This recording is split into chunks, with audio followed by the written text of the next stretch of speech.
Hey community, what's up? My name is Cora Fountaine and I am the proud owner of EvoPhoeniX. I'm sure maybe some of you have seen her photos around. We're doing a little tinkering on her tonight, so I figured maybe I'd do a little introduction of her properly, somewhat. So Phoenix came into my life in March of 2020. And this is what her engine bay looks like. And I bought her with about 185,000 miles on her. Most who know anything about the SST transmission, which by the way, Phoenix is an MR, which means she has the dual clutch transmission. So it's quite a bit different than a GSR Evo, but it is still an Evo, contrary to popular belief. And it is a 6-speed as opposed to the 5-speed that the GSRs come in. So I bought her from her one and only original owner, and he kept immaculate care of her. I'll kind of show you like the interior and all that, but literally had a binder like thick full of all of her maintenance, and all of the, you know, whatever work had to be done on the car. So that made me feel a little bit comfortable about purchasing her with said miles. But she's a 2010, you know, with about a little under 200,000 miles. It's not bad for her being his daily driver. So I'll give you a little bit of rundown on Phoenix and get a little closer in the engine. All right, so here's a closer look at the picture that I was showing a little bit ago of what Phoenix's engine bay looked like when I brought her home in March 2020. Pretty dirty and disgusting, but I am proud to show you that this is what her engine bay looks like now. With a lot of hard work, dedication, blood, sweat, and tears, and help from a lot of talented people. And I'll mention them as I point out the different things that they've helped me with to bring her up out of her ashes. Huge, first and foremost, shout out to House of Pearls.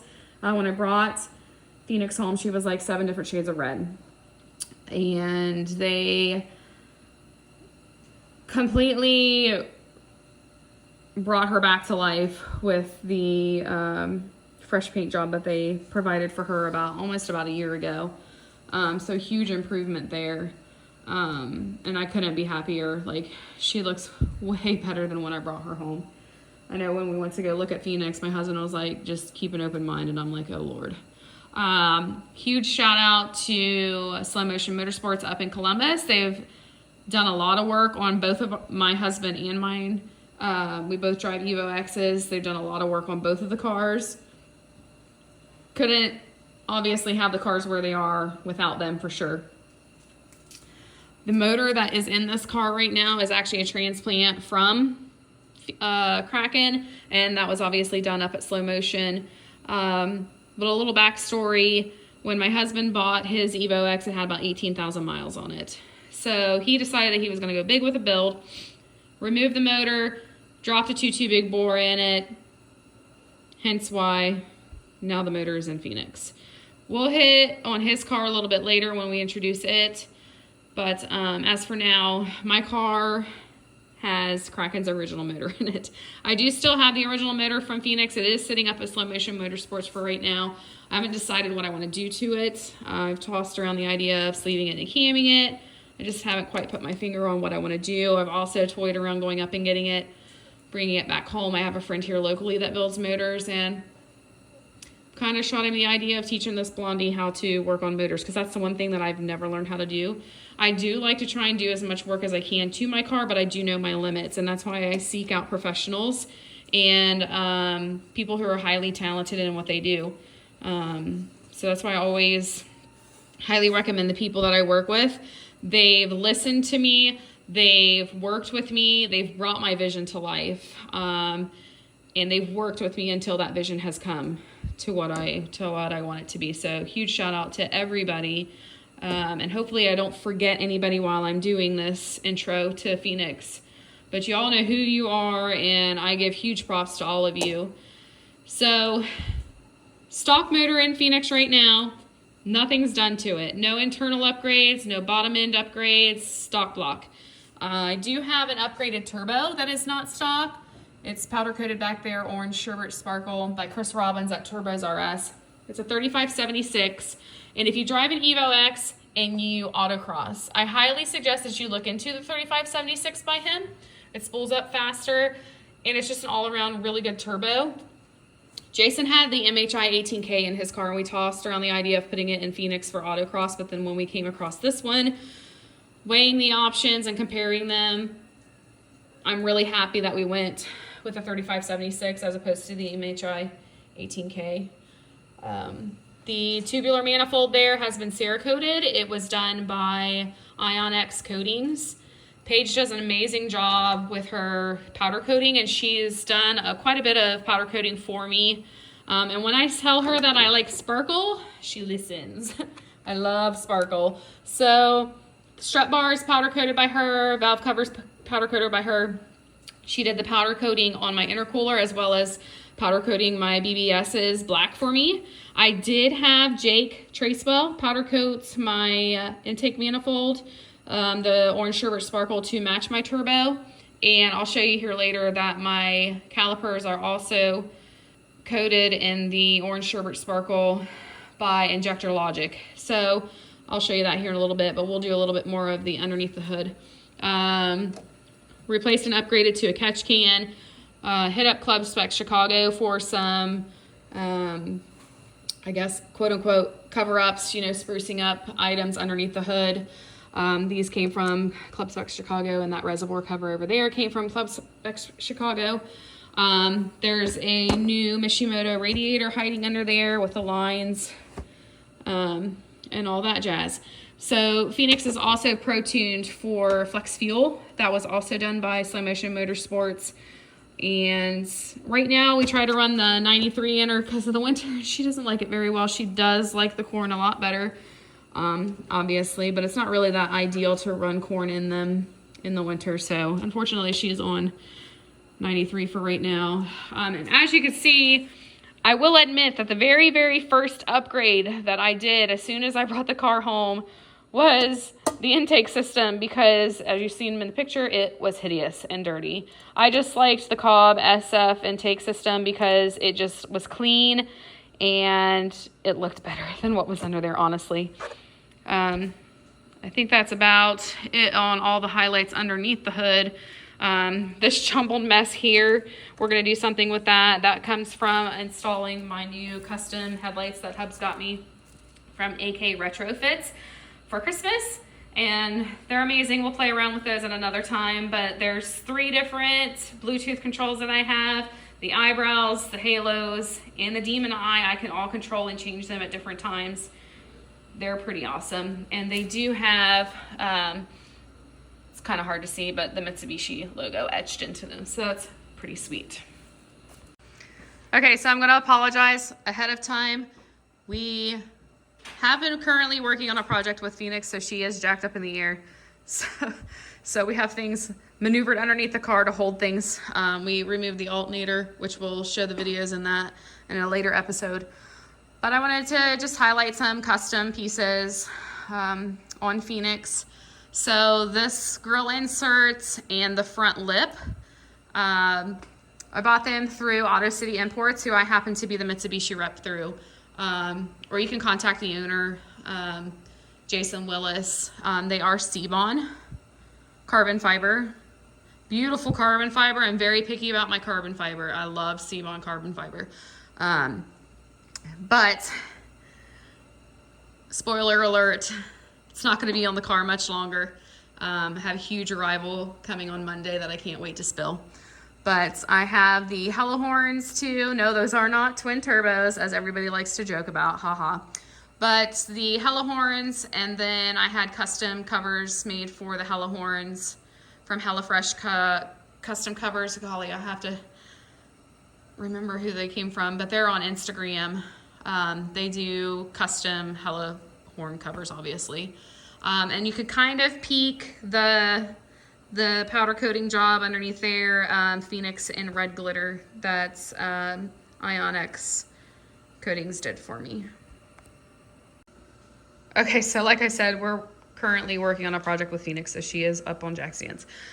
As she sets right now, she is sitting on BC Racing DR Series coilovers. They are no longer made. So when it comes to me having to change them, I'm gonna have to go with something else, and I'm not quite sure what I'm gonna do because I really like my coilovers, but we'll deal with that down the road. StopTech rotors and gyro disc, magic pad, brake pads is what is in my refurbished Brembo brake calipers that I said were powder coated by Injector Logic. My BBS wheels were also powder coated by EvoPhoeniX Coatings black. They did not come in black, so that's a custom job specifically for me by her. I'm pretty happy with that setup, honestly. So here's a little spoiler for another upcoming video. Carbon fiber trunk dampeners. Got those off of Work Hustle Kill on Instagram as well. I am not even ashamed to say that I'm obsessed with his Evo, and if you haven't checked it out, you need to because it's pretty badass. Goals for sure. But gonna be upgrading that, you know, and show details are everything. I got made fun of when I bought these carbon fiber dampeners because I got asked, but does it add power? And I'm like, I don't care. It's the details that matter. All right, so as far as interior, forgive me, she is not clean to my liking as of right now. Come show season, she's going to be much more clean. Pretty standard in stock, leather interior, Cora racing seats. Little fun fact there, not even the final edition Evos come with Recaro racing seats. So I have a lot of people that are like, oh, I'll trade you. And I'm like, nope, love my seats. So I have the MR Touring Edition. They only made like 300 or so of them. So leather interior, I have a sunroof, I have a sub in the back of the trunk, heated seats, and I like to rub that in because Kraken doesn't have any of that. Obviously, steering wheel is not stock. That was bought from a company called Carbon Full on Instagram. They pretty much custom build those for you. I love my steering wheel. I couldn't be happier with it. Of course, I have my Ortiz triple gauge pod with my gauges in it. And then, of course, I upgraded the stereo to a touchscreen tablet. And it sounds really good, honestly. And I like I use it for navigation for when we're going to shows and stuff. So pretty happy with the interior. Of course, obviously you're gonna hear me say I would love to have more carbon fiber in here eventually, but other things are more important right now. Okay, so moving down the side of the car. Again, please forgive me. She is a bit dirty. Most usually she would be more clean. Airflow dynamics, carbon fiber side skirt extensions, Sebon, carbon fiber fender vents, smoke sequential side markers, and the ever coveted Ganador mirrors. I got stupid lucky when I came across these. Shout out to Work Hustle Kill on these. I'll shout him out here in a little bit again too. I will admit that they do suck in the functionality department, but you're gonna hear me time and time again talk about my obsession with carbon fiber. So I don't care if they work or not, they look beautiful. Moving back to the back of the car, when I bought the car on it, it had the Borla S-type exhaust system on it. I replaced it with a brand new system because it was just rusted and old, and having almost 200,000 miles on it, it needed to be replaced. So it is complemented by a Matte Performance High Flow Cat with an AMS wide mouth downpipe. It sounds really nice. I would turn the car on for you right now so you could listen to it, but unfortunately the battery is disconnected. So that'll be another episode to look forward to. Hear her purr. I have the Cbond carbon fiber OEM style rear diffuser. Where the reflectors used to be are now actually custom smoked lights that light up when I hit the brakes. Those came from a set of lights that I bought from Work Hustle Kill off of Instagram. The reflectors that are now lights with the VLAN style tail lights. I used to have the headlights, the VLAN style headlights with the demon eyes, but obviously, as I mentioned, I just got a new set for Christmas, so I swapped those out. But y'all can hit up Work Hustle Kill on Instagram for those. I really like the lights. Like I said, I'd have kept the other demon eyes, but I like my custom set. All right, so after giving you the tour of the car, I'll give you a little spoiler alert on another episode coming. This is the culprit as to why we are working on Phoenix today. I had some kind of parasitic draw or something. Phoenix has ate through 3 batteries in the last 3 months. So we had fun removing this bad boy. It's the alternator. To take it out and have it tested to see if this is, in fact, what I suspect is the problem as to why she keeps destroying battery cells. So anyway, I hope you enjoyed the tour of my car. I'm pretty proud of her, pretty excited to see what comes in the future because believe it or not, she is not at full potential. She could reach greater horsepower than she is at right now. There's so much more I can do with her, so much more I have planned. I have a huge surprise coming on Monday that I have been waiting for since August when I ordered it. So hopefully you guys will keep coming back and keep up with my build because Phoenix is my girl, and while we've come a long way, we still have a long way to go.